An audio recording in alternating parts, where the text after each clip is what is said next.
Assalamualaikum warahmatullahi wabarakatuh.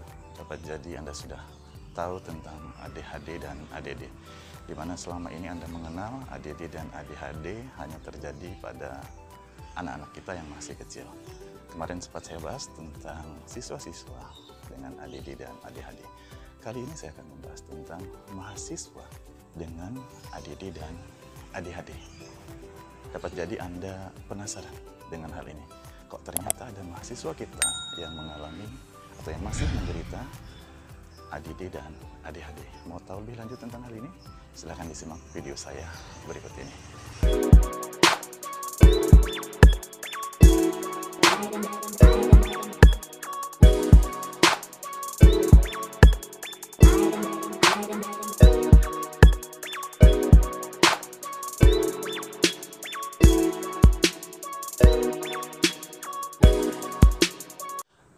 ADD dan ADHD tidak hanya terjadi pada anak-anak, tapi berlangsung hingga dewasa jika tidak ditanganin atau diobatin dengan baik.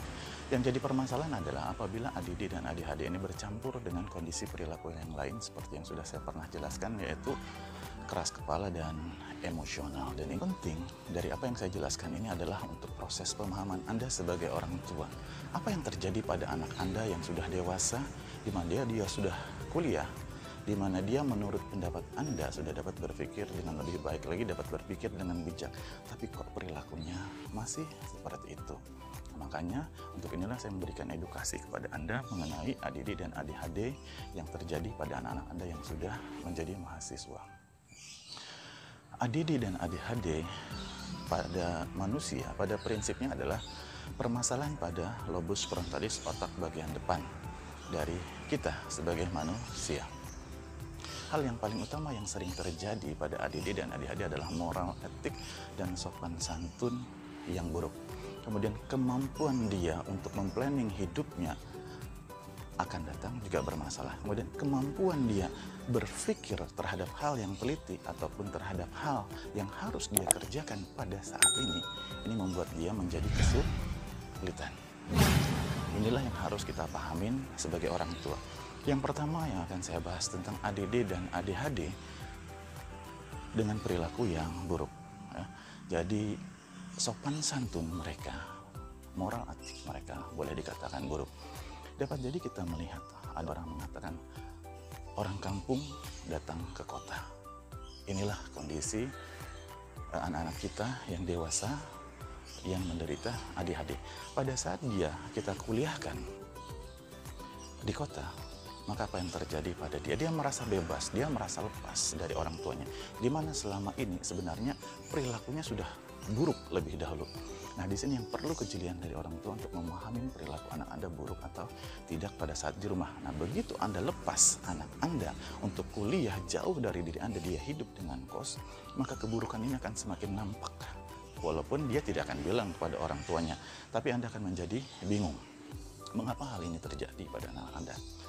Yang pasti, keburukan mereka pada saat mereka lepas dari orang tua adalah mereka merasa bebas hidup tanpa ada lagi aturan-aturan yang membelenggu mereka dari orang tua mereka.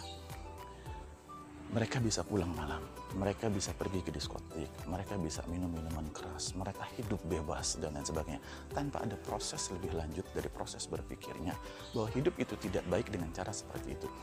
Karena di dalam pikiran mereka tentang baik dan tidaknya hal itu tidak ada. Yang ada adalah orang-orang dengan ADD dan ADHD merasa hidupnya harus nyaman, hidupnya harus dia dinikmatin. Tidak ada aturan yang membelenggu mereka, tidak ada sopan santun yang membelenggu mereka. Di mana aturan dan sopan santun ini membelenggu mereka berasal dari orang tua mereka pada saat mereka bersama orang tuanya sewaktu di kampung.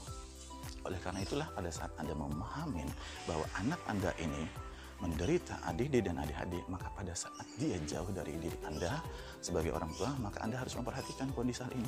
Anda harus mencek kondisi anak Anda. Apakah kehidupannya beres atau tidak? Apakah kehidupannya dengan moral etik yang baik atau tidak? Apakah kehidupannya dengan sopan santun yang baik atau tidak? Saya yakin Anda dapat memahami lebih lanjut tentang moral etik dan sopan santun. Karena ada bagian yang tak pantas kalau saya jelaskan secara mendetail dan mendalam tentang sopan santun dan moral etik dari anak-anak Anda yang tidak mempunyai moral etik dan sopan santun yang sudah saya jelaskan sebelumnya. Anak-anak dengan ADD dan ADHD, juga mahasiswa yang menderita ADD dan ADHD, boleh dikata dia banyak omong, boleh dikata dia supel, boleh dikata dia cerdas. Jadi kalau kita berbicara dengan mereka, sangat nyaman berbicara dengan mereka. Juga ada penderita ADD dan ADHD atau mahasiswa ini yang pendiam, yang introvert ya. Nah, untuk dapat memahami penderita ADD dan ADHD dengan introvert ini, maka kita dapat memahaminya dengan proses belajarnya lebih lanjut. Maka yang kedua pembahasannya adalah mahasiswa-mahasiswa yang bermasalah dengan proses berpikirnya pada saat dia masuk ke jenjang perkuliahan. Kemungkinan besar mereka memilih fakultas dan jurusan serta universitas karena keinginan mereka, bukan karena keinginan orang tua mereka. Karena mereka merasa ada fashion di sana, karena mereka di situ mereka merasa nyaman dari pilihan mereka. Dapat itu kuliah di bagian eksakta, dapat juga di bagian sosial. Jadi tidak bermasalah di bagian manapun itu. Pada saat mereka akan pergi sekolah, mereka menggebu-gebu ingin ke sana. Ini khas dari seorang penderita ADD dan ADHD. Pada saat mereka melakukan sesuatu hal, mereka tidak dapat menghentikan hal ini. Karena ada impulsif yang muncul di dalam proses mereka. Proses berpikir ini harus terus dilanjutkan, tidak boleh tidak. Tapi benarkah kebenaran akan impulsivitas yang muncul di mana keinginan ini tidak bisa ditolak dan tidak bisa ditahan oleh kita sebagai orang tua dan ditahan oleh dia, maka itu akan ketahuan nanti pada saat dia masuk kuliah nanti. Begitu dia masuk kuliah, maka dia akan memahami bahwa ternyata tempat kuliah yang dia inginkan tidak seperti yang ada dalam bayangan mereka. Dalam bayangan mereka, kuliah itu mudah, kuliah itu gampang, karena passion mereka merasa ada di situ. Ternyata begitu kuliah, tidak hanya fashion mereka saja yang mereka pelajari, tapi ada bagian pelajaran-pelajaran yang lain yang mereka pelajari. Dan hal yang menjadi fashion mereka, mereka berpikir hal tersebut adalah hal gampang, hal tanpa perlu berpikir yang terlalu sulit. Ternyata yang namanya orang kuliah itu perlu berpikir yang jauh lebih lagi, di mana ada tugas yang harus dikerjakan, di mana dia harus membaca penelitian-penelitian, di mana dia harus mengerjakan tugas, di mana dia harus konsul dengan dosen. Maka di sini akan muncul permasalahan berikutnya. Bagi penderita ADD dan ADHD yang sangat berat dan sangat parah, maka apa yang akan dia lakukan adalah berhenti dari kuliahnya. Ada yang mencoba bertahan kuliah 1 bulan karena merasa beradaptasi dululah untuk di sana, atau saran dari orang tua, beradaptasi dululah Anda di kampus tersebut, siapa tahu Anda merasa nyaman kuliah di sana. Maka okelah mereka mengikuti dari saran orang tua. 1 bulan mereka tak sanggup, orang tua berkata lagi, cobalah lagi 1 bulan. Ternyata pun mereka tak sanggup. Sehingga pada saat Anda mengetahui anak Anda kuliah pada satu universitas di fakultas dan jurusan tertentu, kemudian dia berhenti dari kuliah tersebut, maka kemungkinan besar anak Anda mengalami ADD dan ADHD karena ketidakmampuan proses berpikirnya. Walaupun jurusan itu adalah fashion dari dirinya atau keinginan dirinya dan kemauan dari dirinya.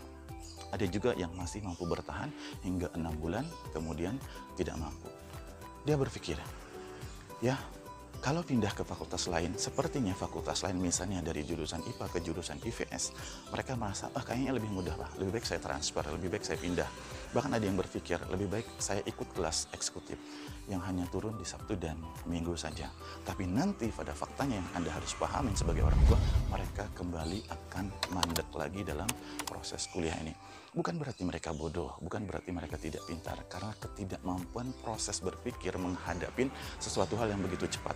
Mereka tidak mampu menghadapi tugas-tugas yang begitu cepat yang harus dikerjakan. Pada saat mereka akan menghadapi dosen, kegugupan, kecemasan mereka pun juga sangat besar karena takut ada sebuah kesalahan yang terjadi pada diri mereka. Oleh karena itulah, saran saya buat Anda, kalau Anda sebagai dosen atau sebagai tenaga pengajar, pada saat Anda menghadapi anak-anak yang mengalami ADD dan ADHD ini, di mana saya coba menjelaskan dalam video ini, saya berharap kepada Anda menghadapi mereka dengan rasa nyaman. Karena tekanan yang Anda berikan sebagai dosen kepada mereka akan membuat proses berpikir mereka semakin sempit. Mereka semakin susah untuk berpikir untuk lebih lanjut. Sehingga apa? Kuliah mereka akan semakin hancur, kuliah mereka akan semakin terbengkalai. Tolong dibantu untuk mereka menjadi merasa nyaman. dapat jadi ini menjadi sebuah kesulitan buat Anda. Karena tipikal Anda sebagai seorang pengajar, tipikal Anda sebagai seorang dosen bukan tipikal seperti itu. Tapi balik lagi pada intinya adalah pada saat saya menjadi seorang pengajar, maka saya membantu siswa-siswa saya membantu mahasiswa saya untuk menjadi orang-orang yang pintar, orang-orang yang berhasil, orang-orang yang sukses. Maka mau tidak mau Anda harus fleksibel dalam berperilaku, dalam proses berpikir untuk menghadapi mereka. Nah, dengan penjelasan hal ini, saya berharap Anda sebagai orang tua tidak bingung lagi. Kenapa Anda gagal atau tidak mampu berkuliah pada fakultas atau universitas atau jurusan tertentu di mana padahal tempat itu adalah yang mereka sukain. Maka pada saat Anda memahami kondisi ini bahwa anak Anda seorang yang menderita ADD dan ADHD, maka segeralah kita bantu mereka agar mereka pun mempunyai masa depan yang jauh lebih baik lagi sesuai dengan yang Anda harapkan sebagai orang tua. Anak-anak Anda menjadi anak-anak yang sukses dan berhasil sama seperti anak-anak yang lain dan mempunyai titel ulang.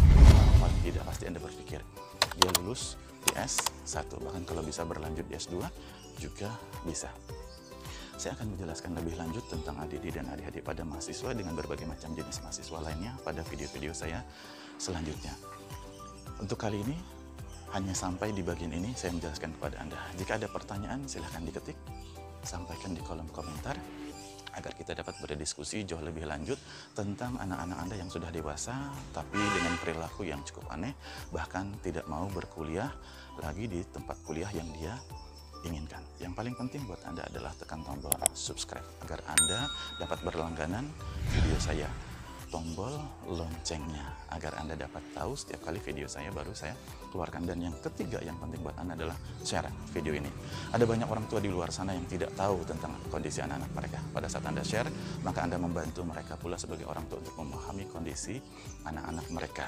Kali ini kita berbicara mahasiswa dengan ADD dan ADHD yang berhenti kuliah. Berikutnya kita akan berbicara tentang mahasiswa yang kesulitan dalam proses pembelajaran tapi mereka tetap kuliah. Ya, ini ADD dan ADHD yang paling berat untuk pembahasan kali ini. Terima kasih, kita ketemu kembali di video saya selanjutnya. Assalamualaikum warahmatullahi wabarakatuh.